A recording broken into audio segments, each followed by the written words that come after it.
Thanks for hanging out with us today. We appreciate it. That's Derek. I'm Rob. We are Sports Take, JAKIB Sports YouTube channel. All right, so let's continue the Eagles discussion here, Gunner.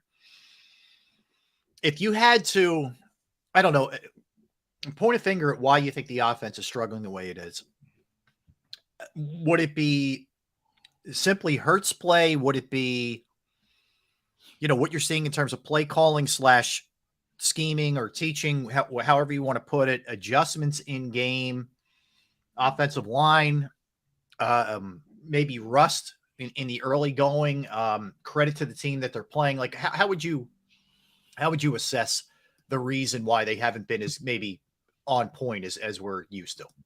I think the biggest reason is in terms of how defenses are scheming the Eagles offense.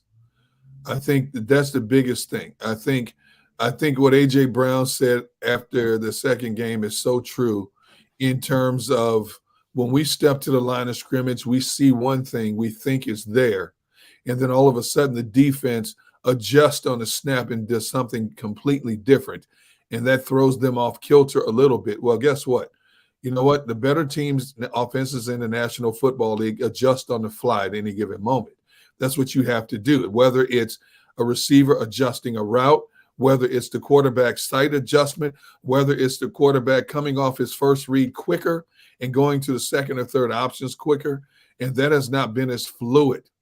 I also believe a percentage of it has to be the way Brian Johnson is calling a game, which is different from the way Shane Steichen would call a game. And these things we've talked about all summer and in the training camp. We expect these things to take time. Yeah. I just didn't think it would be this off. But even with that said, Rob, Jalen is not where we expect him to be. He still completed 71% of his passes. Okay. He has still only turned the ball over one time, one pick, one fumble. The fumble and the pick, yeah. Fumble and the pick. Okay. But they're still 2-0. So it's better to learn from your mistakes when you're on the upside more so than the downside, because if they were 0-2, then you're talking about a panic mode in terms of trying to turn things around. But here's just a matter of ironing certain things out in terms of communications, site adjustments, things of that nature. I'm still sitting here saying it's going to work itself out offensively. Defensively, I don't know. Like I said, the only thing I'm sure about this Eagles defense is their run defense. Everything else to me is a huge question mark about that defense. Yeah.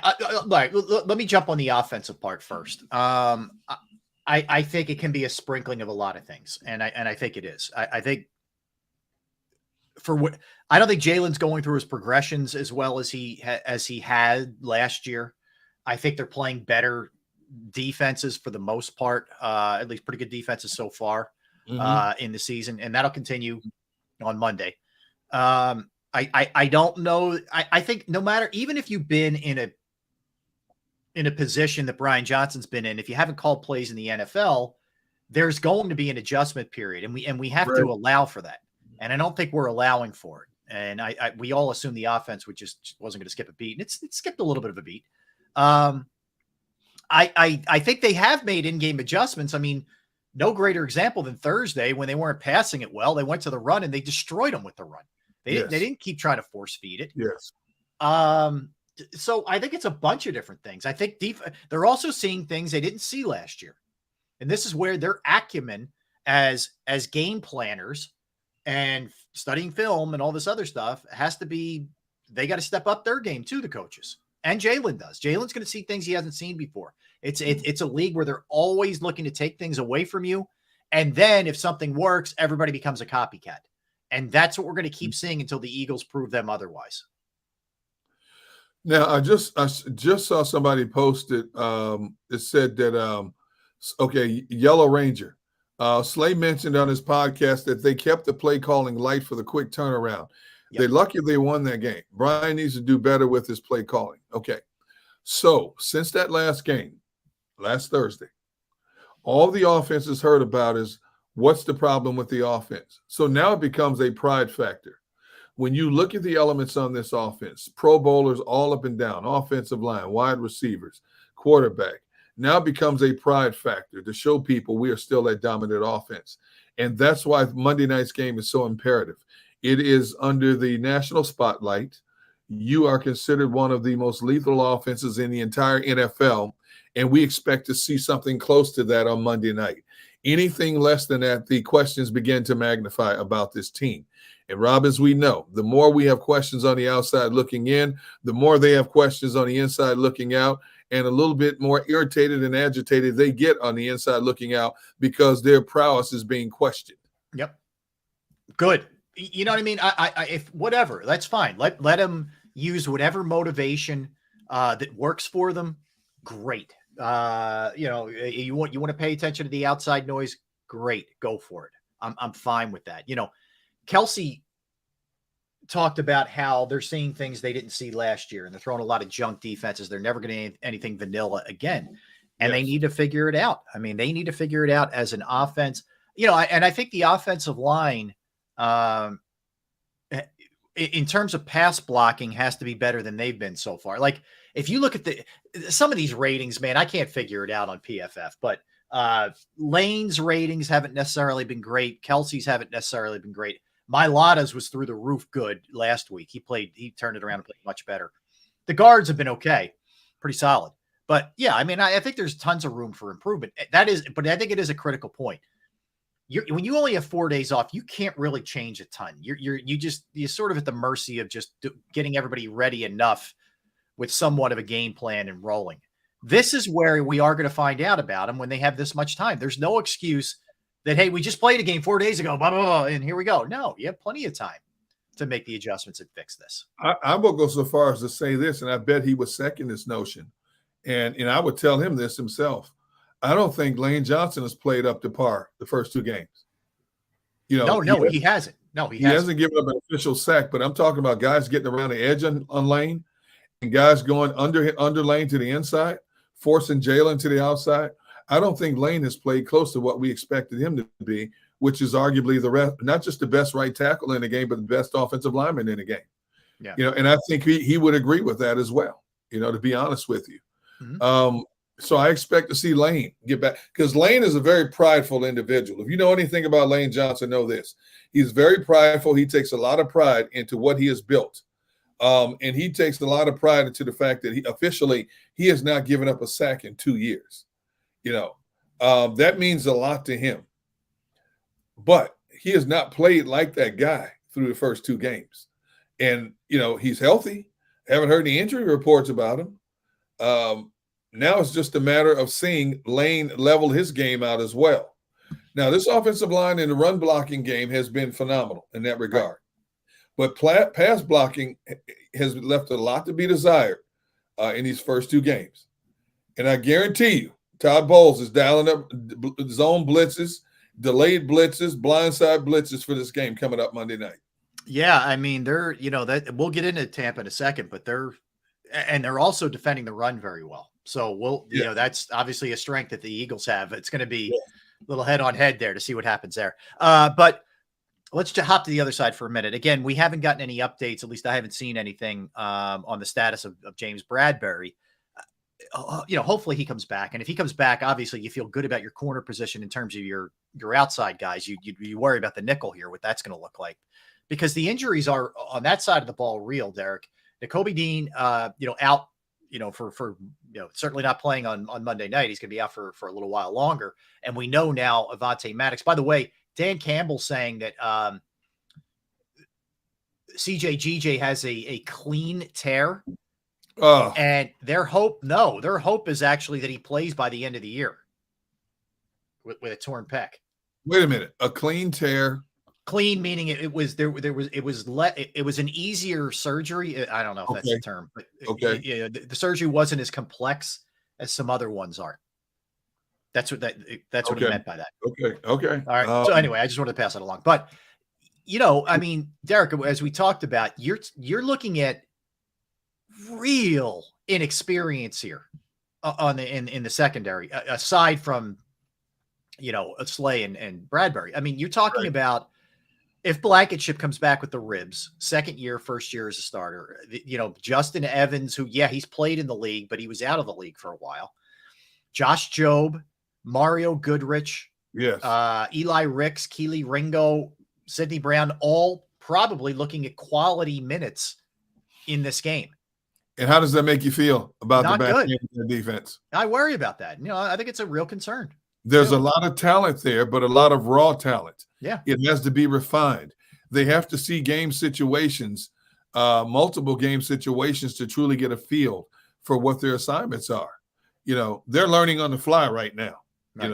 Which is tough to do, but there are other teams that have to go through it as well. I can't emphasize this enough. If they're learning on the fly, they're making mistakes, but they're winning more than they're losing, that's an excellent place to be in because you're still piling up the wins and you're positioning yourself to be that number one spot when it comes crunch time, come December, January. Mm-hmm. Okay.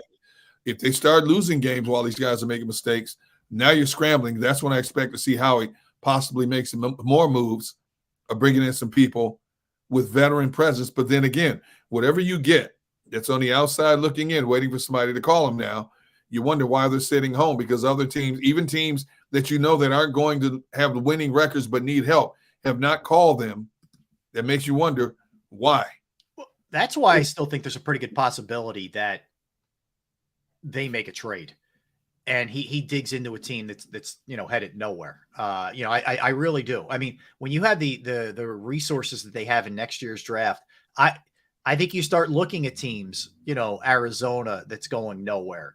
Houston that's building something, but they might have a veteran on their team that they'd be willing to trade to get more draft picks to keep their build going, right? If things go sideways for the Chargers or whatever, it Bears. Yeah. Any of those teams. Yeah. Indianapolis and Houston are prime examples of teams that could say, okay, this season is a wash, but we're building in the right direction. And what's the best way to continue building is to draft better quality of players, not just the first round, but second and third rounds that can really help this team. Mm-hmm. So all of a sudden, the veteran players with marginally good to big contracts, you're looking to move them to an Eagles team that is in line and is considered the favorite to get back to the Super Bowl in the NFC. What does the Eagles team want, or a Dallas team want, or a San Francisco team want? A player that can help us now, whatever position we deem needed at that time. And that's where you start watching Howie closely to see what kind of moves he's going to make. Yeah, and we know it's rare that he doesn't do something. Even last year when he got Sue, and he made Linval Joseph and some of the other moves that they made in season. Some worked, some didn't work. We know Quinn didn't work out, but I would rather take a swing than just sit back and hope. And Howie is always an aggressive guy, and I appreciate that about him, that he'll always – look, you're going to give up picks sometimes. Sometimes you're going to miss on guys. But, getting Ajayi in 2017 was a massive move for him. Steal. Helped the team in a big, big way. So, Derek, I think if we go out the next couple of weeks and the secondary is really getting fried, something will happen. They're not just going to hope that the young guys all of a sudden who don't have the experience start playing at a high level. They'll make a move. No, this is not Green Bay that very seldom makes a splash move in free agency or during the course of a season. It's not one of those teams. This is a Howie Roseman team that Howie Roseman is not shy about giving up something to get what he needs at that particular time. We've seen it too often with Howie. And like I said, I can't say this enough. Howie is on the phone every day. Howie is looking at the depth chart every day to decide what they may potentially need. He's going over this with Sirianni. He's going over this with Desai in terms of what do you think we need. Howie listens to his coaches. And if they need something, if they need it now, if they need it next week, Howie will find a way to get it. Right now, the Eagles have 2, 4, 6, 8, 10. Okay, they have 11. They have 11 picks on the board right now, and that's included 3 compensatory picks as of right now. And they should have a few more than that as we know it right now. So 11 picks. I don't see Howie hesitating. They have a first, 2 seconds, a third, 4 fifths. No, wait a minute. 1, 2, 3, 4, 5 fifths, and 2 sixth-round picks. I don't see Howie. 5 fifths? That's including compensatory picks. Oh, my God. Yeah. So they have a 5th-round pick from the Cardinals, 5th-round pick from the Vikings, a 5th-round pick from the Buccaneers, and 2 projected compensatory picks in the 5th round. So they go one first, 2 seconds, and one of the seconds is from the Saints. 2 seconds, a third, which is a projected compensatory pick, a 5th rounder from the Cards, 5th rounder from the Vikes, 5th rounder from the Bucks, 2 compensatory picks, So they have a total of 11 right now, and I expect that to increase. So you think Howie's going to hesitate about giving up draft picks? No, he's not. He's not. And those young teams that are building are going to say, give it up. You know, they'll get a little cap relief. They get some picks for next year. You can make that happen, you know, and like you said, there's enough teams like the Bengals, like the Chargers, like the Broncos who are 0-2 trying to figure things out. Yes. You know, meanwhile, the Eagles are 2-0 trying to figure things out with 11 days off in between. Yes. So they're in a better position. Those other teams are in real predicaments, and we're going to actually discuss that later. But I don't see this as being, oh my God. Look, the cream rises to the top. And I think Hurts is too good. I think the offensive line's too good. I think there's too much here. Look, when you can run the ball, you considering the talent they have in the passing game, this should be a very balanced offense. And I don't think all of a sudden they just forgot how to play. And I respect Shane Steichen a ton, but I don't think his departure means the offense should fall off a cliff like this. I just don't see that happening. If they brought in an offensive coordinator from the outside, you would say, okay, there's an adjustment period here. But Brian Johnson has been here from day one. He's watched, he's looked, he's listened, he's had input to this offense from day one in the Sirianni regime. He is deemed as one of the next bright young offensive minds in the National Football League. But we also know that he wants to put his own niche on it. And because he hasn't been an OC, he has to learn how to call a game in downs and situations a little bit better. That comes with time. The schedule is set up perfectly for him to make his mistakes and still overcome those mistakes based on the opposition they're playing. Right. But we have to see a steady improvement. Through 2 games, we have not seen a steady improvement. We saw a running game bail him out the second game. Yeah. But we have not seen a steady improvement in the overall balance of the offense yet. And that will come with time. Hopefully it comes. If not, this season could be a little bit more interesting. All those projections that all of us have of the Eagles winning 11, 12 games, those projections become a lot more interesting if this offense does not balance itself out. Well, you're right. And I think that what happens is you start looking at like wild card scenarios, and then you're in that thing and you're on the road. And look, one of the great advantages they had last year was they had an extra bye week to let Jalen heal a little bit more.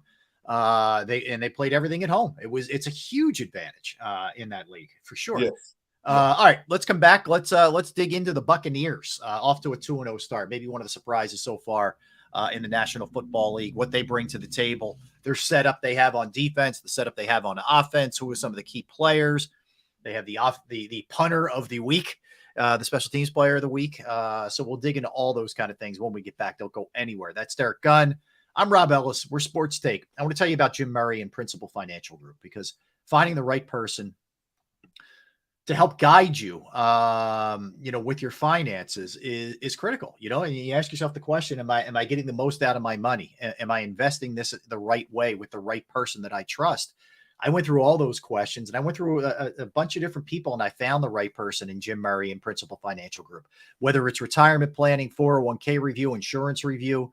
If you have a small business and you're trying to figure out your employee benefits, that's another resource that Jim can help you with. I personally have entrusted my IRA, my 401k rollovers with Jim, and I couldn't be any happier. You will be too. Give him a call, 610-996-4751, 610-996-4751. You can also email him, Murray, Murray, .jim@principal.com. That's Murray.jim@principal.